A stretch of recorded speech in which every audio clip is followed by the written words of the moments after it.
For great ideas and practical tools you can start using tomorrow to grow your business and separate you from the competition, you've come to the right place. If you're into B2B marketing and sales, then welcome to the one and only B2B Marketing and Sales Podcast. With over 60 and counting total years in the trenches of businesses small and large, they have a plethora of knowledge and experience that generate you more leads, capture more clients, ring up more sales. Well, doggone it, just make you more money. How about that? Always thought-provoking, yet dubiously entertaining. Please welcome to their respective microphones across 3 time zones, your co-ringmasters, the Dave Loomis, and not the rock star, Steve Miller. Hey everybody, this is Steve Miller, better known as Kelly's dad, and not the rock star, Steve Miller. And I am with my compadre in crime, the Dave Loomis. Go ahead. The Dave Loomis. What a voice. Mr. Voice. Ooh, I love it. I'm going to just, I actually should just start introducing him as Mr. Voice. All right. And as you can see today, I am completely underdressed for this occasion. But that's all right, because really I'm not the star. And I don't plan on being the star. Those of you that have followed us from the beginning, you have heard this voice before. We have as our once again our semi-regular special guest, my smoking hot wife, Kay Miller. Welcome. Thank you very much. Great to be back. Hello, Kay. It's one thing to be invited once. That's it's right. a whole different deal when you're invited back. So that's right. Yeah, we couldn't get enough. Couldn't get enough of Muffler Mama. Muffler Mom. That's exactly right, because that's her background. She was a very successful. At one time, she was the world's #1 muffler salesperson. So, and I coined her Muffler Mama. I don't remember when. Obviously, during some white wine incident. But tequila. They're both white. So we got her back here today because her new book is now at Pagination, and the next time you visit there, make sure you look for it. Okay, at Pagination. Okay. Yes. You know what? I was never into beauty pageants, but now I get to at least be part of Pagination. Yeah, Pagination. Yeah. Dave, did you went through that with your book, right? Pagination. Oh, sure. Yeah. It's a great part of the process. Yeah. Well, in my first book, when they said, "Well, we're going to send your book to Pagination," I literally thought, "Oh, they're sending it to some company." I had no idea what Pagination meant. So I knew, and that was a long time ago. I'm impressed you can even remember. But I asked you, sweetie, what we're going to talk about today. Okay. What did you decide that you wanted to talk about? Well, thanks for asking, but I have to say, calling me sweetie is very unprofessional. That's very low. Yeah, I am not married. Not known for PC. Not known for any of that crap. So you are not, and we've been married for 34 years, I think. 34 years. I'm tired of trying to train you, so here we go. If it makes you feel any better, Kay, he calls me sweetie also. So I okay. was actually a little surprised that you answered. Yeah, and that makes me a little worried too, because I thought I was his only sweetie. So yes. Well, go ahead. Yeah. I have my book, Uncopyable Sales, in Pagination. In case you don't know, is just really taking the document and laying it out so it looks like a book, so it can be printed. So it's mainly a design thing. So we're going back and forth on that a little bit, and I think it is going to look fabulous. Steve was asking me, what kind of topic from the book I thought would be helpful for listeners. And one of the chapters I have early on in the book is called, now hopefully nobody will be offended by this really bad language, Kick Fear's Ass. So it's all about dealing with fear because I love it when you talk dirty to me. yeah, I know. Yeah, I'm sure thank you. Dave's enjoying it too. And hopefully the listeners. That's okay. He talks dirty to me too. You're Just right, kidding. sweetie. Yep. Yeah. But really, I think so much of sales comes down to just being bold and overcoming your fear of rejection, which is always a possibility in sales. Fear of hearing no, fear of failure, because sales is, a percentage game.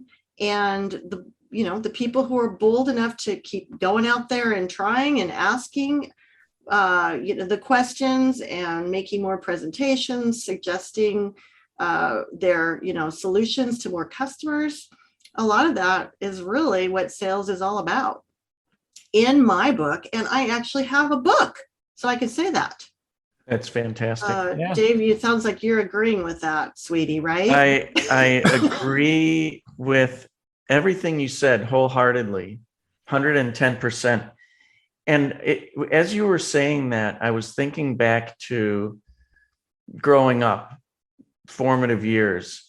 And don't we all remember growing up, there was always some super extroverted person or people that we knew, and everybody told you this person, oh, you should go into sales, but not everybody is like that, are they?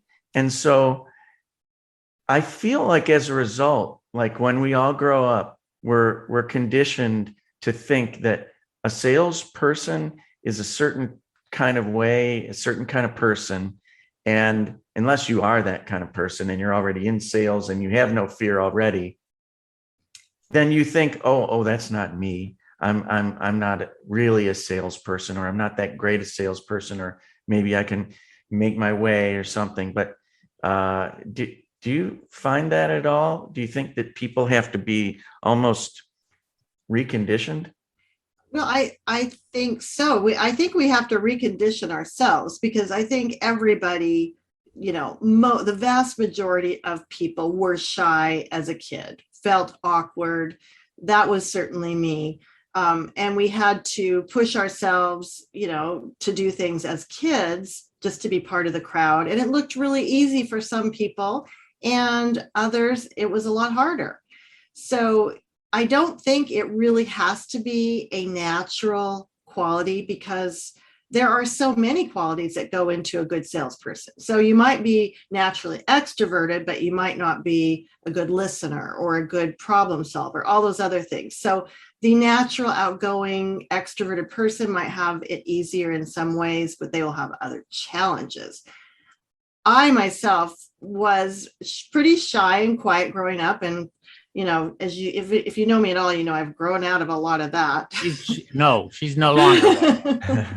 But in the book, I do the very first line of my book is full disclosure. My first sales call was a disaster. And I tell the true story of being hired as the first woman for this company called Amarok, a division of Anchor Hawking. And their product is builders hardware. So decorative hardware, but also functional hardware for cabinets. So when they hired me, the company was looking to hire more women, but they were really grilling me. Will you be intimidated by calling on mostly men? And of course I said, absolutely not, because I needed the job. And then after all my training and I had, I knew what I was doing, supposedly, I made my first cold call on a lumber yard in Seattle. And that's where I was going to prove myself. And it didn't turn out very well, at least not the first time. What happened? Well, glad you asked. I went to this lumber yard and I had staked it out ahead of time. I lived pretty close by, and I drove into this parking lot, and I don't think I had ever actually even been in a lumber yard. So my goal is to park my car and walk in and meet the owner of this lumber yard, right? Well, it was buzzing with activity. I drive in and there were forklifts and all these different equipment and all these men in Levi's and flannel shirts buzzing around. And I pretty much froze. I'm like, oh my God, if I walk across the parking lot, they're going to stare at me. I'm going to, go in and they're going to say, what the heck are you doing here? I don't even know what all the fears were, but all I know is I backed out of my parking place and I drove away. Feeling oh no. like a complete idiot, cussing myself out, saying words a lot worse than ass. And I was so mad at myself for being afraid. And so I did go back and I conquered that fear, went in and made a call, eventually sold them the product line. So I think if we're honest, we've all had times that we're afraid. And something I say in the book is if you're never afraid, you're probably not trying, pushing the envelope enough, because you're always going to have something that, that you feel like the small fish in the big pond if you're really going for it. So overcoming that fear and that reluctance is huge. Well, the first thing I want to say is I think anybody who loves cold calling, and I've certainly spoken in front of audiences and worked with clients, and I will say, to an audience, for example, I'll say, how many of you are, completely unafraid of cold calling? And a few hands, get raised. And then I always say to them, I think you are very sick person.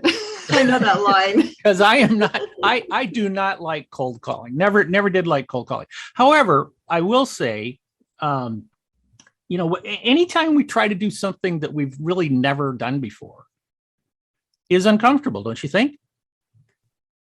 Oh, I totally do. I talk about in the book, it reminds me of driving a car because it's so scary at first, but we get past it. We're so motivated to drive away from our homes. But the first time you do something, it's very scary. And in the book, I do have some suggestions and things that have helped me, but part of it is just, you have to just really make yourself do it. And if you could do it once, it will get easier. Here's a question to anybody that's out there listening and thinking about this and thinking, oh yeah, I guess I am maybe a little bit fearful here and there, or maybe a lot. But here's my question to you. What do you have to lose? That is a great question. I really like that question, because really, unless you're doing something really dangerous, it's probably not going to be a huge consequence anyway. And, you have nothing to gain by not going for it. So how do you help people that want to get over that? I don't know how you got over that and turned the car around and went back over there and, started over. I remember part of it for me was that I just felt like such total crap when I didn't go in and make that call. So for me, part of it is just analyzing, how will I feel if I do that thing that I'm afraid of? The things that make us proud of ourselves are always the things that are hard for us to do. So I think if you just really analyze it, what Dave said, what's the worst that can happen, or what have I got to lose? Yeah. When you really look at it logically, you think, okay, the worst thing is they can say, don't go away, and you think, okay, I can survive that.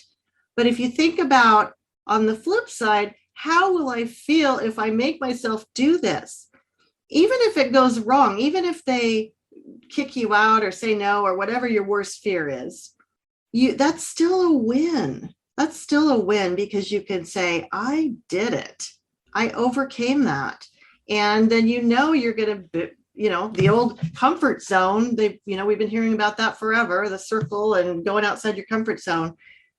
Really, that's what overcoming fear to me is. Just like, doing a podcast or being on video or making a sales call or calling someone. You just knowing that when you do it, it will get easier and you'll get better at it.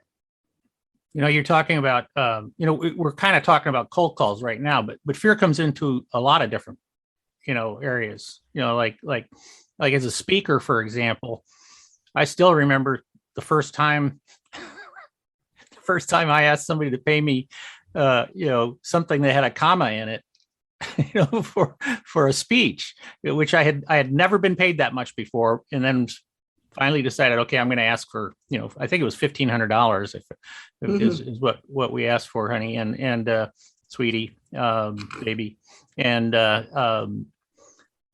I was so scared. Also, like when I sold my first book, when I promoted my first book, I was scared to death of that phone call. That's a great story if you ever have time to tell that, because you called the editor of this major publisher, and it didn't really happen like this, but Steve, no. I love that when he tells the story, he says, hello. I know. This is Mary Briggs. I just remember that I was just like, hello. Oh, yeah. So it's always scary. Right. Well, I remember when I was early in my consulting years, when I was in a client presentation, and we'd work for like months, and then there would be a few hour meeting with a client, the client, and it was nerve wracking. Our partners were in the room and my colleagues, and then we had to present, and I would remember my heart rate going up before in preparation for me saying anything, like any word coming out of my mouth. And it seemed like time slowed down and sound changed. And then I wouldn't say I would delay. And then I wasn't really listening properly. So by the time I would say something, it was like too late. It was a disaster. And, I got over it. And after a while, by doing it, and just that'll get your confidence up. All it takes is a couple wins, even small wins. Oh yeah. I especially like when the point that you make of where you ask yourself the question. It's and to me this is even more powerful than asking the question, what's the worst that can happen? I love it. I love the question, how will I feel after I've gone and knocked on that door? How will I feel when I do that thing that is really, really hard for me to do? How will I feel about myself? I think that's a really powerful question. Yeah, I like that one too, because, even though that particular call, when I went back to this company, Blackstock Lumber, it worked out well. I made other calls that didn't work out well, but there's just, you're like, okay, I'm the kind of person that can just go and give it a try. So it is very, like you said, Dave, it builds your confidence. And what else could people do? What's that? I said, what else can people do? Well, one thing is just the voice in your head. I have a mantra just for pretty much everything that I just say, I can do this. And just reinforcing that, is I think is really powerful, because we always, default to the negative for the most part. And I talk about something in the book too, where just practice being afraid even outside of business. For me, I talk about ziplining, which was very scary. And if you could do something or even overcome, be disciplined enough to, do something that you're afraid of, even if it's outside business. I think it is good to stay in practice, because we get comfortable, and experiencing that fear and overcoming it is really powerful. Ooh, I like that. I think that's a really good piece of advice. Go ziplining basically is what. Yeah, it is. I was a big snow skier growing up, and still am. And I remember, for some reason, when I got pretty good, I thought it was like a cool thing not to fall, because that's what initially, when you're learning, you're really trying not to fall. So I said that to my cousin Carl, who was my older cousin, who I idolized because he was a great skier and good at everything. And I told him, hey, I didn't fall, and he's like, what do you mean you didn't fall? And I said, yeah, I'm doing really well. He's like, that's not doing well. He said, unless you fall, you're not getting any better. You must not be really skiing very hard. That's a thought, great analogy. You're playing it safe. If Carl said that, Carl, who I idolized, who's great at all these things, he falls because he's trying to get better. He's trying to get better, and he's pushing himself. Yeah, that's yeah. great. You That's don't the know. only way to Yeah, that's that old thing is that you don't know where that line is until you fail, right? You just don't know. And then when you fail, now you know where the line is, and next time you can kind of try to push it a little bit. So like you say, like with skiing, you might be pushing yourself speed wise or a different trail or something that might have been challenging for you, or and the first time you go down a tough trail. I used to ski and I would get forced to go down some trails that I thought I have no business going down these trails, right? But then after a couple of times of doing it, you go, oh yeah, okay, I survived. I guess I can go down those trails. Yeah. I have another idea that I want to bounce off of UK, which is the idea of just going with your intuition and actually not thinking too much, not overthinking. Where I get my real inspiration for this is from a book called Sacred Hoops, which was written by Phil Jackson, who coached the Bulls and then the Lakers. And he was a very spiritual guy. Also, he's really into a lot of Native American practices, just some really interesting things, Buddhism and all that. Right. But he said basically, you practice for something, and then his thought was to tell people there's no time to think on the court. Don't even try and think. Just go with your instinct. Go with what, and your training basically comes out. And somehow I feel like that's good with personal interaction, even just with meeting someone. Try overthinking meeting someone and what you're going to say to them and that sort of thing. And it just never really works out. But if, people like to say you be you now, which is like sort of a phrase, but I mean, isn't it that? Just kind of be yourself. Well, and it's like what you talked about with that presentation.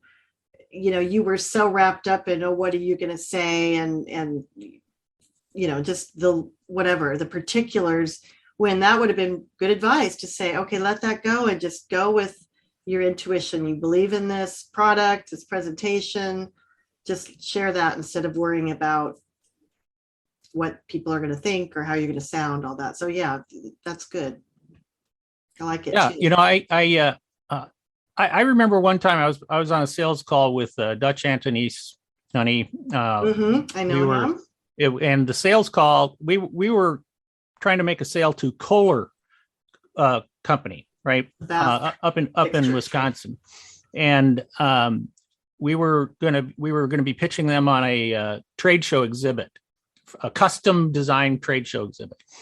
And we broke all the rules with it. And we're sitting in the room before the meeting starts, and literally just as the meeting's getting ready to start, somebody walks over to us and whispers, "Herb's here." And Dutch goes, "Oh, that's great. That's awesome." And I thought, who the hell's Herb? And you're not realizing, it's Herb Kohler, right? Oh. And the owner of the company.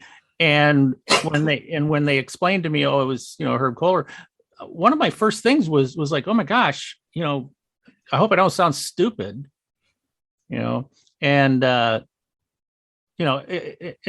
we made the sale. And in fact, he was the one who made the decision to make the sale, to buy what we were selling. But I still remember chastising myself afterwards, thinking, why did I think that? Why did he owns the company, he's worth a lot of money and all that sort of stuff, but he's still a businessman, just like all the rest of us that were in the room, and he was very nice to us. But I mean, it was a big sale, so we were very happy. But I often think, it goes back to that little voice in your head you were talking about earlier, sweetie pie, baby. It's hard to overcome that, but I love the idea that you can kind of practice ahead of time. Yeah. Mental rehearsal. that stuff is. Yeah, and then just go with it. I got another thing to bounce off of you, which I got some advice from somebody at one point, saying if you're ever asked to like speak in front of a group, and a sales presentation certainly counts for this too, but pretty good chance that you know more about the topic that you're talking about than anyone else in the room. So, I mean, let's go back to your lumber yard. I mean, yes, you didn't know anything about lumber yards. You had never even been to one. So, but you weren't going there to talk lumber with them. You were going to talk about hardware, and they're in the lumber business. They don't know about hardware other than the stuff that they carried already in their showroom and sold and that sort of thing. But you knew more about it. At least you knew more about it, even just starting out, about what your company had than they did. And even just reminding oneself of that knowledge can give a confidence boost. Right.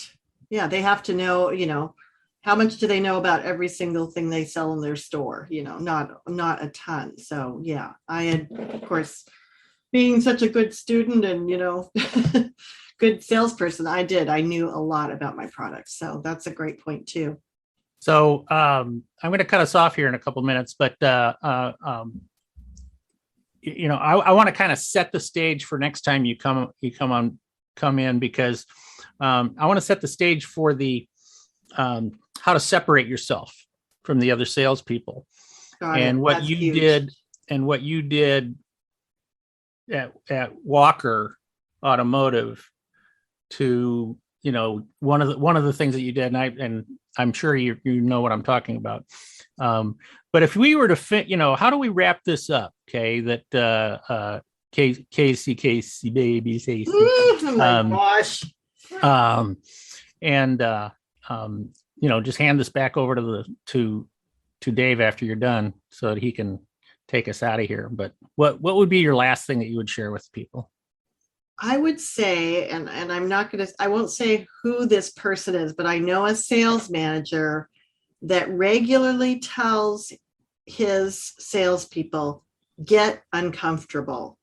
And I think that's the very definition of what you really need to be a success. Like I said, you'll get more comfortable at some things, but if you're really pushing the envelope, if you're really trying to ski and even if you fall, if you're really pushing it, you'll be uncomfortable. So I think that is it. It's just remind yourself that that's part of the job, and it becomes very fun because you feel confident, you feel proud of yourself, and guess what? You make more sales because other salespeople that let that stop them, you are going to have the advantage over them. So that's how I would end it. Get uncomfortable. That's a great place to end it. And I will now end it. I will end this episode of our podcast, the B2B Marketing and Sales Podcast. And, thanks for having me on, guys. Joining. Thank you, Kay. And thank you, not the rock star Steve Miller, whose new first name is just not. Yours is the. I know. Mine is not. Me the. So I'll have to come up with my. Exactly. Yeah. So we'll get you something. We'll figure something out for you there, Kay. But thank you for joining, and thank you for listening. And there will be yet another episode next week. So keep on tuning in, subscribe, and then you'll be messaged when a new episode is uploaded, which is the most exciting part of my day when I get that message. That's right. Yeah. That's right. Absolutely. All right. Okay. Thanks. Bye. Everybody. Thank you for listening to another episode of the one and only B2B Marketing and Sales Podcast, the source for B2B marketing and sales insight. If you enjoyed the podcast, please be sure to subscribe and leave these old guys a 5-star rating. Check the show notes for any links and contact information. You can always contact us by going to b2bmarketingsalespodcast.com. Thank you, and keep on marketing, keep on selling.